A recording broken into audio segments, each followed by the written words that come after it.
Hi everyone, this side Shishir. Welcome to my YouTube channel Shishir की पाठशाला। और आशा करता हूँ आप सभी काफ़ी अच्छे होंगे और मस्त होंगे।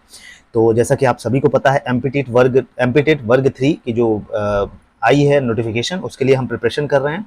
और ईवीएस और सीडीपी जो सेक्शन है, डेली हम आपको 30 क्वेश्चंस ईवीएस के प्रीवियस ईयर के और 30 क्वेश्चन सीडीपी के प्रीवियस ईयर के क्वेश्चंस आपको डेली प्रैक्टिस कराते हैं इस चीज चैनल के माध्यम से। और एक प्लेलिस्ट मैंने बना दिया, पुराने वीडियो जाके देख सकते हो। तो चलिए ईवीएस की डिस्कशन करते हैं, जो कि 30 क्वेश्चन ईवीएस के आते हैं और 30 क्वेश्चन सीडीपी के आते हैं। तो चलिए, the objective of environment study is, पर्यावरण अध्ययन का उद्देश्य क्या है आपको बताना है।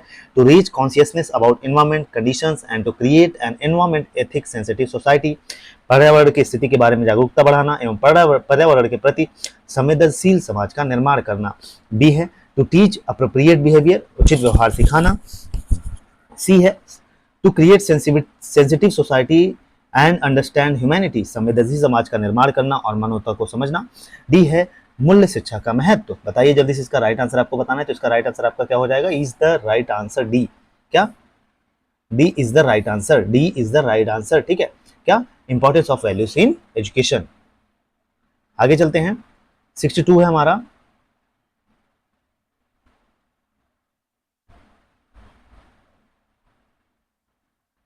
Which of the following is management option for air pollution, वायु प्रदूषण के लिए निम्नलिखित में से कौन सा प्रबंधन विकल्प है? जल्दी से बताना है। Regulate transport planning using clean fuels, excessive use of CFC का अत्यधिक उपयोग, discharging smoke through chimney, chimney के माध्यम से धुआं निकलना। डी है इनकम्प्लीट बर्निंग ऑफ वुड, लकड़ी का अधूरा दहन। आपको बताना है, तो जल्दी से बताइए 62 का राइट आंसर। 62 का राइट आंसर ए हो जाएगा। A is the right answer. Regulate transport planning using clean fuels, स्वच्छ ईंधन का उपयोग करके परिवहन योजना को नियंत्रित करना। आगे चलते हैं 63 में। A large number of interconnected food chains in an ecosystem together form a dash to establish ecological balance। एक पारिस्थितिकी तंत्र में बड़ी संख्या में जुड़ी खाद्य श्रृंखलाएं मिलकर डैश बनाती हैं, जिससे पारिस्थितिकी संतुलन स्थापित होता है। बताना है। ए है वाटर साइकिल, जिसको जल चक्र बोलते हैं। बी है इन्वर्टेड पिरामिड, जिसको उल्टा पिरामिड बोलते हैं। सी है फूड वेव, जिसको हम खाद्य जाल बोलते हैं। डी है पिरामिड, जिसको हम पिरामिड बोलते हैं। जल्दी से बताइए इसका राइट आंसर। राइट आंसर इसका क्या हो जाएगा भैया? इसका राइट आंसर सी हो जाएगा। क्या? फूडवेव, इसको हम खाद्य जाल बोलते हैं। ठीक है, आगे चलते हैं।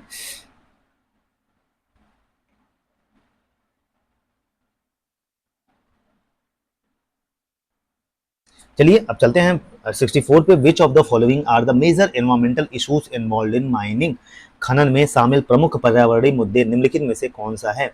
Depletion of forest and the disruption of the ecology, जंगल ह्रास और पारिस्थितिकी का विघटन। बी है हैवी रेनफॉल, मतलब भारी वर्षा। सी है फर्टिलिटी, उर्वरता। एंड डी है बायोडिग्रेडेशन, जिसको हम कहते हैं जैव निम्नीकरण। बताइए जल्दी से इसका राइट आंसर। इसका राइट आंसर आपका क्या हो जाएगा? A is the right answer. क्या? जंगल ह्रास और पारिस्थितिकी का विघटन, depletion of forest and disruption of ecology. आगे चलते हैं 65 पे। Total biomass of living matter in an ecosystem in an area at any given time is called, किसी क्षेत्र में किसी निश्चित समय पर किसी परितंत्र में जीवित पदार्थ का कुल बायोमास कहलाता है। बताना है आपको। स्टैंडिंग क्रॉप, खड़ी फसल। स्टैंडिंग स्टेट, खड़ी अवस्था। सी है ह्यूमस। एंड डी है आपका डेट्रिटस, जिसको हम बोलते हैं मलबा या डेट्रिटस। बताइए जल्दी से इसका राइट आंसर आपको बताना है। तो इसका राइट आंसर ए हो जाएगा। ठीक है, क्या हो जाएगा? A is the right answer. Standing crop इसको बोलते हैं। आगे चलते हैं 66 से भैया। The sequence succession stage occurring in water is known as, जल में होने वाले क्रमिक अवस्थाओं के क्रम को क्या कहते हैं? बोलो। थर्मोसेयर, वेटलैंड आर्द्र भूमि, हाइड्रोसेयर ग्रासलैंड घास के मैदान। बताइए। तो इसका राइट आंसर आपका क्या हो जाएगा? सी इज द राइट आंसर, जिसको हम क्या बोलते हैं? हाइड्रोसेयर बोलते हैं। ठीक है, क्या? हाइड्रोसेयर बोलते हैं। आगे चलते हैं 67 है हमारा। A herbivore can also be called as, एक शाकाहारी को यह भी कहा जा सकता है। ए है प्रोड्यूसर, निर्माता। बी है प्राइमरी कंज्यूमर। सी है प्राथमिक उपभोक्ता, मतलब सेकेंडरी कंज्यूमर, द्वितीयक उपभोक्ता। एंड डी है टर्शरी कंज्यूमर, तृतीयक उपभोक्ता। बताइए जल्दी से। तो इसका राइट आंसर आपका क्या हो जाएगा? बी हो जाएगा, जिसको हम बोलते हैं प्राइमरी कंज्यूमर, प्राथमिक उपभोक्ता। आगे चलते हैं। नेक्स्ट क्वेश्चन है 68 हमारा। Which among the following acts state that it is illegal to deliberately take damage or destroy the nest of any wild bird while it is in use or being built. It is also illegal to take or destroy the egg of any wild bird. निम्नलिखित में से कौन सा अधिनियम कहता है कि किसी जंगली पक्षी के घोंसले को जानबूझकर लेना, नुकसान पहुंचाना, नष्ट करना अवैध है, जबकि यह उपयोग में यह बनाया जा रहा है किसी भी जंगली पक्षी का अंडा लेना या नष्ट करना भी गैर कानूनी है। पहला नेशनल प्राइमरी स्ट्रेटेजी 1981। इसका राइट आंसर सीधा बताते हैं क्योंकि कंफ्यूज होंगे आप, कंफ्यूज नहीं होना है, तो इसका राइट आंसर बी हो जाएगा। वन्य जीव और ग्रामीण इलाके अधिनियम मतलब the wild life and countryside act 1981। आगे चलते हैं 69 में चलते हैं।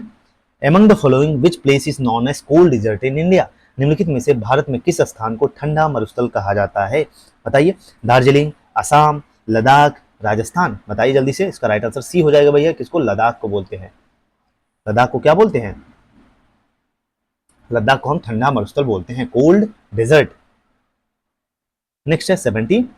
Which among the following birds work in pair to build the nest? निम्नलिखित में से कौन सा पक्षी अपना घोंसला बनाने के लिए जोड़ी में काम करता है? सनबर्ड्स, क्राउ कौवा, क्रो कौवा, कोयल, स्वान। बताइए इसका राइट आंसर क्या हो जाएगा? तो इसको सनबर्ड जो होता है ये पेयर में अपना घोंसला बनाता है, ठीक है क्या? सनबर्ड। आगे चलते हैं 71 है the archaeological survey of India ASI was establish to initiate. तो भैया बताइए भारतीय पुरातत्व सर्वेक्षण ASI की स्थापना किसके लिए की गई थी? Conservation of cultural heritage among the people, लोगों के बीच सांस्कृतिक विरासत का संरक्षण, legal provision to protect the historical structure all over India, पूरे भारत में ऐतिहासिक संरचनाओं की रक्षा में कानूनी प्रावधान। सी है एनवायरमेंटल कंजर्वेशन, पर्यावरण संरक्षण।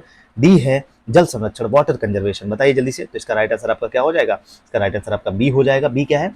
Legal provision to protect the historical structure all over India, पूरे भारत में ऐतिहासिक संरचनाओं की रक्षा के लिए कानूनी प्रावधान। आगे चलते हैं 72 पे। Birds that line their nest with leaves that have antibacterial properties are known as। वे पक्षी जो अपने घोंसले के पत्तियों से ढकते हैं जिनमें जीवाणु रोधी गुण होते हैं क्या कहलाते हैं? ऑस्ट्रिच, शुतुरमुर्ग, स्टारलिंग्स, वुडपेकर, कठफोड़वा, पिकॉक, मोर। तो इसका राइट आंसर बी हो जाएगा, स्टारलिंग। स्टारलिंग, ठीक है। आगे चलते हैं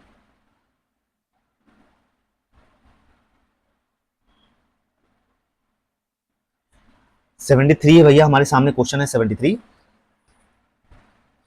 According to the World WHO refers to the conditions and practice that help to maintain health and prevent the spread of diseases। विश्व स्वास्थ्य संगठन WHO के अनुसार डैश उन स्थितियों और प्रथाओं को संदर्भित करता है जो स्वास्थ्य को बनाए रखने और बीमारियों के प्रसार को रोकने में मदद करते हैं। बताइए। सैनिटाइजेशन, स्वच्छता, ओपन डिफेक्शन, खुले में शौच, लाइफस्टाइल, बॉलीवुड, हाइजीन, स्वच्छता। बताइए इसका राइट आंसर डी, बिल्कुल हाइजीन। इसका राइट आंसर क्या हो जाएगा? D is the right answer, hygiene जिसको बोलते हैं। 74 है भैया। What is the meaning of wash? Wash का अर्थ क्या है? बताइए जल्दी से। तो इसका राइट आंसर सीधा बता देते हैं क्योंकि कंफ्यूजन वाला सवाल है। कंफ्यूजन वाले में सीधा आंसर देखिए, ठीक है। A is the right answer. W A waste, S sample, H handling, याद रखिएगा, ठीक है। Sorry, A is the right answer. A for water, ये गलत है। WA मतलब वाटर और S फॉर सैनिटाइजेशन, ठीक है, सैनिटाइजेशन। H फॉर हाइजीन, ठीक है। ये वाटर का फुल फॉर्म, वॉश का फुल फॉर्म हो जाएगा, ठीक है।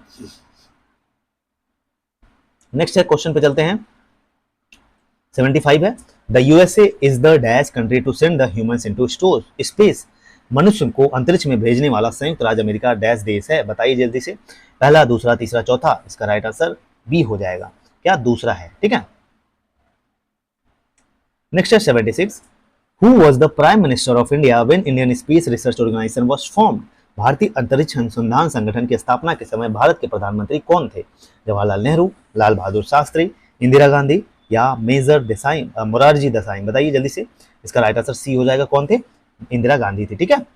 आगे चलते हैं 77 है which of the following category status was awarded to the Antrix corporation in 2008।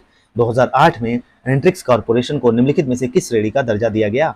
Navratna company, Maharatna company, mini Ratna category 1 company, mini Ratna category 2 company. बताइए जल्दी से। इसका राइट आंसर सी हो जाएगा भैया। देखिए ऐसे ऐसे क्वेश्चन पूछे जाते हैं। Mini Ratna category 1 company. आगे चलते हैं 78. In which year did the Polar Satellite Launch Vehicle for PSLV has its first ever successful launch? PSLV polar satellite launch vehicle या ध्रुवीय उपग्रह उपग्रह प्रमोचक रॉकेट का पहला सफल प्रक्षेपण किस वर्ष हुआ था, ये आपको बताना है। तो इसका राइट आंसर सीधा बताते हैं, तो इसका राइट आंसर बी हो जाएगा 1994। आगे चलते हैं। Recently, the satellite Amazonia 1 was launched by ISRO's Polar Satellite Launch Vehicle PSLV in February 2021. Which country does the satellite belong to? हाल ही में उपग्रह अमेजोनिया को इसरो के PSLV द्वारा फरवरी 2021 में लॉन्च किया गया था। यह उपग्रह किस देश से संबंधित है, बताइए जल्दी से। ये करंट का क्वेश्चन पूछ लिया था इसमें, तो इसका राइट आंसर सी हो जाएगा। कहाँ से? आपको बताना है, ये ब्राजील। ठीक है, इसका राइट आंसर ब्राजील हो जाएगा। आगे चलते हैं 80 पे। Which of the following polar satellite launch vehicle PSLV launches was successful? निम्नलिखित में से कौन सी PSLV प्रक्षेपण जो है वो असफल रहा, बताना है आपको। PSLV D1, PSLV D2, PSLV D3, PSLV C1। बताइए इसका राइट आंसर क्या हो जाएगा? PSLV D1, PSLV D1। आगे चलते हैं 81 पे। What is the height of the polar satellite launch vehicle PSLV? बताइए जल्दी से। 38 metre, 38 metre, 48, 44 metre, 50 metre, 56 metre. बताइए इसका राइट आंसर बी हो जाएगा 44 मीटर। ठीक है, क्या? 44 मीटर। आगे चलते हैं 82 पे। In which year was the New Space India Limited NSIL incorporated? New space India limited को किस वर्ष गठित किया गया था? सीधा आंसर पे चलते हैं इसके, तो इसका राइट आंसर डी हो जाएगा 2019 में। ठीक है, लिख लीजिए इस क्वेश्चन को, ये सब क्वेश्चन रिपीटेड होते हैं।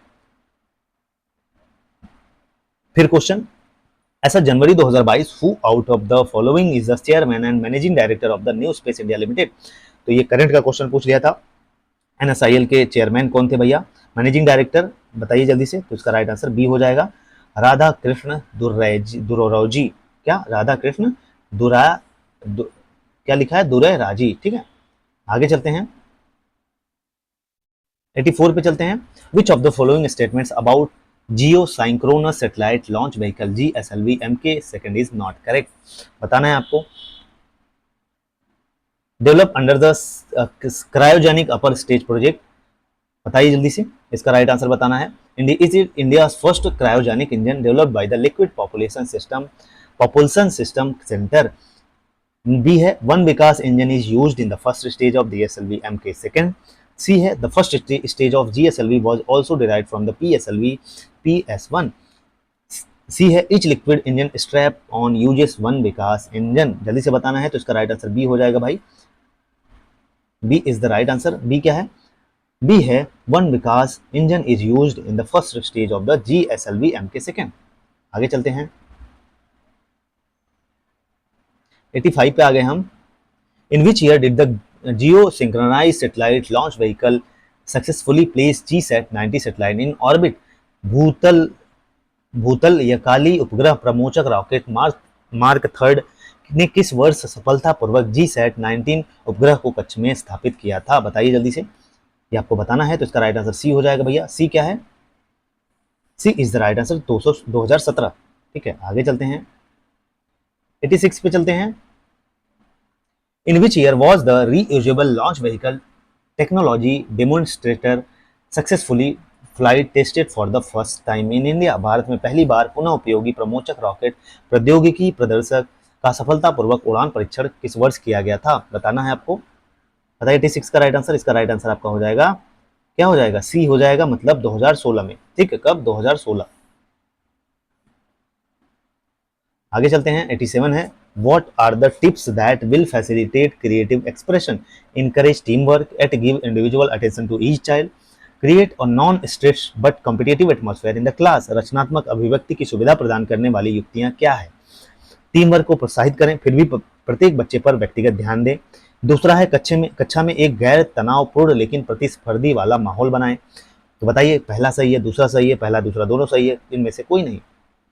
उसका राइट आंसर पहला हो जाएगा। टीम वर्क को प्रोत्साहित करें भैया, बिल्कुल। Encourage team work at give individual attention to the each child, फिर भी प्रत्येक बच्चे पर व्यक्तिगत ध्यान दें।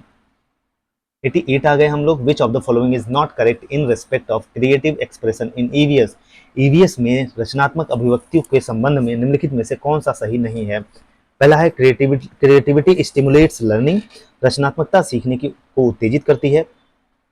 बी है the process of divergent thinking deters creativity, बहुमुखी सोच की प्रक्रिया रचनात्मकता को बाधित करती है। सी है creativity can respond to environmental issues, रचनात्मकता पर्यावरणीय मुद्दों को जवाब दे सकती है। डी है, बताइए जल्दी से, creativity enhances the ability to manage change, रचनात्मकता परिवर्तन को प्रबंधित करने की क्षमता को बढ़ाती है। बताइए जल्दी से। इसका राइट आंसर बी हो जाएगा। मतलब बी क्या है, आइए बी देखते हैं।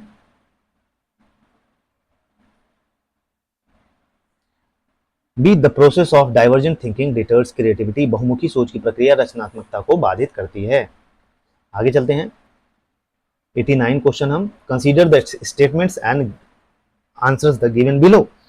Create a non stressful atmosphere in the class, create a fun filled learning environment for the children. नीचे दिए गए कथनों पर विचार करिए। कक्षा में एक गैर तनावपूर्ण माहौल बनाएं, बच्चों के लिए सीखने के का एक मजेदार माहौल बनाएं। जल्दी से बताइए, कथन संबंधित है। पहला है tips for facilitating deductive method, निगमनात्मक विधि को सुविधाजनक बनाने के लिए टिप्स। बी है tips for facilitating creative expression, रचनात्मक अभिव्यक्ति की सुविधा के लिए युक्तियां। सी है टिप्स फॉर डिमोन्स्ट्रेशन टेक्निक, प्रदर्शन तकनीक के लिए युक्तियां। एंड डी है tips for skill development and entrepreneurship. बताइए जल्दी से इसका राइट आंसर। इसका राइट आंसर आपका बी हो जाएगा। बी क्या है, tips for facilitating creative expression, रचनात्मक अभिव्यक्ति की सुविधा के लिए युक्तियां प्रदान करना। 90 क्वेश्चन आज का हमारा लास्ट क्वेश्चन है। Which of the following is are the limitation of source methods. No easy access to original sources.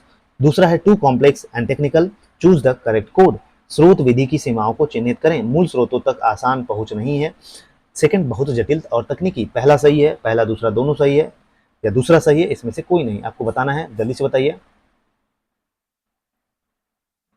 तो इसका राइट आंसर आपका सी हो जाएगा। क्या सी हो जाएगा? सी क्या है, मतलब पहला दूसरा दोनों सही है इसमें, ठीक है, कि no easy access to original sources and too complex and technical. ठीक है, तो चलिए इस वीडियो में यहीं तक। 30 क्वेश्चन हम लोगों ने कर लिए ईवीएस के। ऐसे ही क्वेश्चंस आते हैं, यहाँ से आपको आइडिया मिलेगा, आप अपने इसको यहाँ से प्रैक्टिस करके अपनी चीज़ों को इन्हांस कर सकते हैं। तो चलिए अगले वीडियो में मिलेंगे 30 क्वेश्चन सीडीपी के साथ। और चैनल पर नए हैं तो चैनल को लाइक शेयर सब्सक्राइब कर लीजिएगा। जय हिंद, जय भारत।